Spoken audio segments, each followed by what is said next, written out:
اعوذ باللہ من الشیطان الرجیم بسم اللہ الرحمن الرحیم۔ یہود نے نبی پاک صلی اللہ علیہ وسلم پر دو اعتراض کیے تھے۔ ایک کا جواب گزشتہ آیات میں دے دیا گیا ہے، اور دوسری سوال کا جواب اس آیت میں جو زیر درس ہے ان اول بیت وضع للناس میں دیا گیا ہے۔ ان کا کہنا یہ تھا کہ حضرت ابراہیم علیہ السلام کا کعبہ بیت المقدس ہے،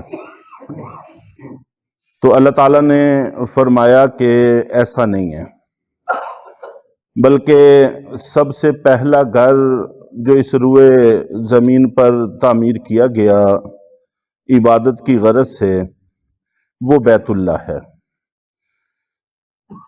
اور حضرت ابو ذر غفاری رضی اللہ تعالی عنہ کی حدیث بھی ہے مسلم شریف میں۔ ایک دفعہ انہوں نے نبی پاک صلی اللہ علیہ وسلم سے سوال کیا کہ اللہ کے رسول، سب سے پہلی مسجد کون سی ہے؟ تو نبی پاک صلی اللہ علیہ وسلم نے فرمایا کہ بیت اللہ۔ انہوں نے پھر سوال کیا کہ اے اللہ کے نبی، دوسری مسجد کون سی ہے دوسرے نمبر پر تعمیر ہونے والی؟ تو آپ نبی پاک صلی اللہ علیہ وسلم نے فرمایا کہ بیت المقدس۔ انہوں نے تیسرا سوال کیا، اور حضرت ابو ذر غفاری رضی اللہ تعالیٰ عنہ کثرت سے سوال کرنے کے عادی تھے۔ بہت ساری احادیث میں بڑی اچھی اچھی باتیں نبی پاک صلی اللہ علیہ وسلم نے ارشاد فرمائیں ان کے سوالوں کے جواب میں، تو عمدہ اور اچھے سوال کیا کرتے تھے۔ تو پوچھا کہ ان دونوں کے درمیان میں فاصلہ کتنا ہے؟ فاصلے سے مراد تعمیر میں کتنا عرصہ بعد تعمیر ہوئی؟ تو آپ نے فرمایا کہ 40 سال کا۔ تو اس کے بعد پھر ابو ذر غفاری رضی اللہ تعالیٰ عنہ نے سوال کیا کہ اللہ کے نبی، تیسرے نمبر پر کون سی مسجد تعمیر ہوئی؟ پھر آپ نے فرمایا کہ پوری کی پوری زمین مسجد ہے، جہاں چاہو نماز پڑھ لیا کرو۔ تو پھر یہ سوال جواب کا سلسلہ منقطع ہو گیا۔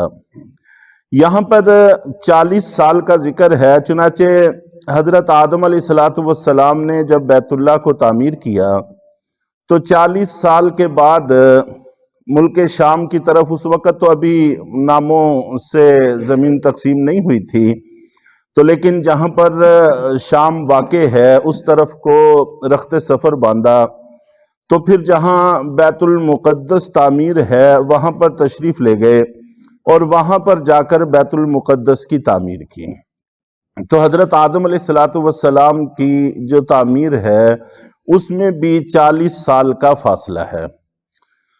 اور دوبارہ پھر حضرت ابراہیم علیہ السلام نے تعمیر کی بیت اللہ کی، حضرت اسماعیل علیہ السلام کے تعاون سے۔ یہ تعمیر یکم ذیقعدہ کو شروع ہوئی۔ ابھی آگے مہینہ شعبان آئے گا، پھر رمضان، پھر شوال، عید الفطر کا مہینہ، اس کے بعد والا جو مہینہ ہے اس کو ذیقعدہ کہتے ہیں، اس کے بعد پھر ذی الحج کا مہینہ۔ تو ذیقعدہ کی یکم کو تعمیر شروع ہوئی اور ذی الحج کی 20 کو مکمل ہوئی۔ تقریباً 50 دن میں یہ تعمیر مکمل کی گئی، اور اس کے تقریباً 40 سال کے بعد حضرت یعقوب علیہ السلام نے بیت المقدس کی تعمیر کی۔ حضرت ابراہیم علیہ السلام کے بیٹے حضرت اسحاق علیہ السلام ہیں، اور حضرت اسحاق علیہ السلام کے بیٹے حضرت یعقوب ہیں۔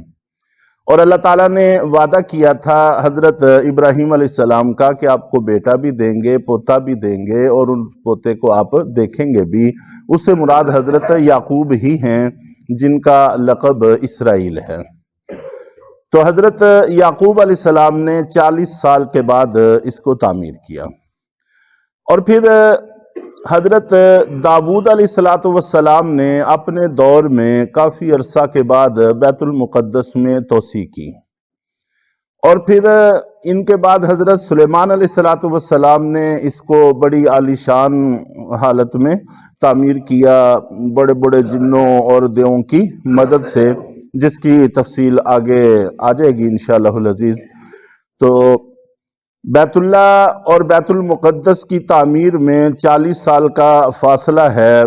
حضرت آدم علیہ السلام کی تعمیر کو لیں تب بھی، اور حضرت ابراہیم علیہ السلام کی تعمیر کو لیں تب بھی درمیان میں 40 سال کا فاصلہ ہے، تو وہ بہت بعد میں ہے، پہلے بیت اللہ ہے، اور اسی کی طرف حضرت ابراہیم علیہ السلام رخ کر کے نماز پڑھا کرتے تھے، اس لیے ملت ابراہیم سے انحراف نہیں ہوا، بلکہ ہم ملت ابراہیم پر کاربند ہیں۔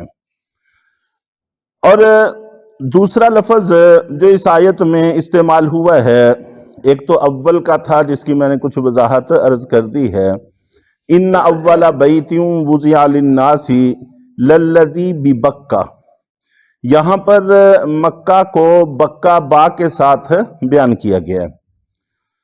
چنانچہ مکہ کو مکہ بھی کہا جاتا ہے اور بکہ بھی کہا جاتا ہے، اور اس کے ساتھ ساتھ اور بھی بہت سارے نام ہیں مکہ مکرمہ کے، جیسے ام القریٰ، تو ساری بستیوں کی بنیاد، اور بلدہ طیبہ، بلدہ امین، بلدۃ المامون، اور اسی طرح بلد مقدسہ، بہت سارے نام ہیں مکہ کے، تو قرآن پاک میں یہاں پر اس کو بکہ سے تعبیر کیا ہے۔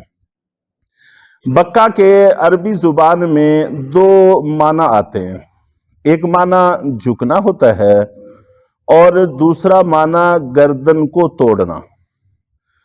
چنانچہ جھکنے کے معنی کے اعتبار سے بھی بالکل واضح ہے کہ یہاں پر، اور جھکنے، اجتماع بھی اس کا ایک معنی آتا ہے، اجتماع کے لفظ کو لیں تو ہر وقت وہاں ایک جمع غفیر جمع رہتا ہے، اور خاص طور پر حج کے موقع پر تو بہت زیادہ رش ہو جاتا ہے، رمضان میں بھی، اور اس کے علاوہ دیگر اوقات میں بھی ہر وقت وہاں پر رش رہتا ہے، اجتماع رہتا ہے، اس وجہ سے اس کو بکہ کہا جاتا ہے، اجتماع کی جگہ۔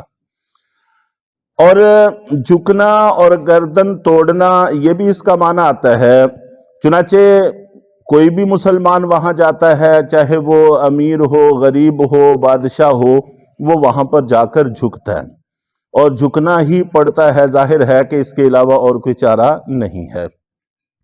اور خدا نہ خواستہ اگر کوئی اس کو ہاتھ ڈالنے کی کوشش کرتا ہے غلط نظر سے، گرانے کی غرض سے، تو پھر اللہ تعالیٰ اس کی گردن بھی توڑ دیتے ہیں۔ چنانچہ ابرہہ کا لشکر اصحاب الفیل کے نام سے، جس کو قرآن پاک نے تعبیر کیا ہے، 60,000 کی تعداد کے ساتھ کعبہ کو گرانے کے لیے آیا تھا۔ تو اللہ رب العزت نے مکہ مکرمہ سے، کعبہ سے 3 میل کے فاصلہ پر وادی محصر مینا میں ہے، وہاں پر ہی اس کو نیست و نابود کر دیا تھا کہ ابابیل، معصور کے دانے کے برابر، یہ جو ہم دال کے طور پر، سالن کے طور پر استعمال کرتے ہیں، بہت چھوٹا سا، تو 3 کنکر معصور کے دانے کے برابر وہ لاتے تھے، اور عقل کے اعتبار سے اگر دیکھا جائے تو اتنی سی کنکر سے موت واقع ہونا یہ سمجھ سے بالاتر بات ہے، لیکن اللہ رب العزت کی طاقت جب ساتھ شامل ہو جاتی ہے تو پھر اس کا مقابلہ کرنا مشکل ہو جاتا ہے۔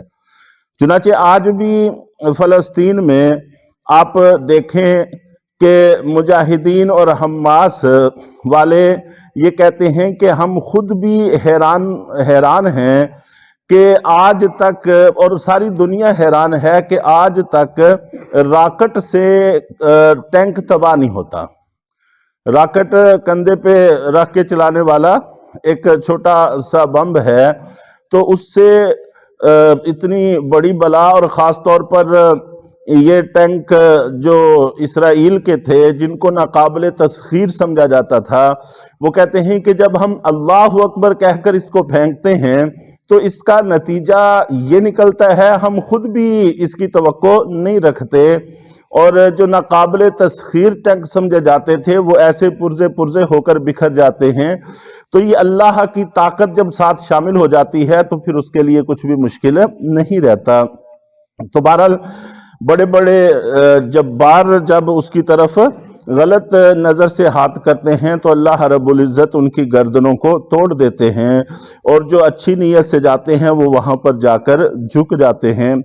البتہ قرب قیامت میں ایک شخص کا تذکرہ آتا ہے کہ حبشہ کا بادشاہ جو ظالم ہوگا اور پستہ قد ہوگا، سیاہ رنگ ہوگا اور موٹی موٹی پنڈلیاں ہوں گی، یعنی بدنما قسم کا شخص، وہ کعبہ کو گرائے گا، اور پھر اس کے بعد بس دنیا کی بربادی شروع ہو جائے گی، اور یہ آخری نشانی ہوگی اس دنیا کی بربادی کی، جس کی انشاءاللہ کچھ تفصیل بعد میں عرض کر دی جائے گی۔ تو اللہ رب العزت ہمیشہ ہی وہاں کی رونقوں کو بحال رکھے اور ہم لوگوں کو وہاں بار بار مقبول حاضری کی توفیق بخشے۔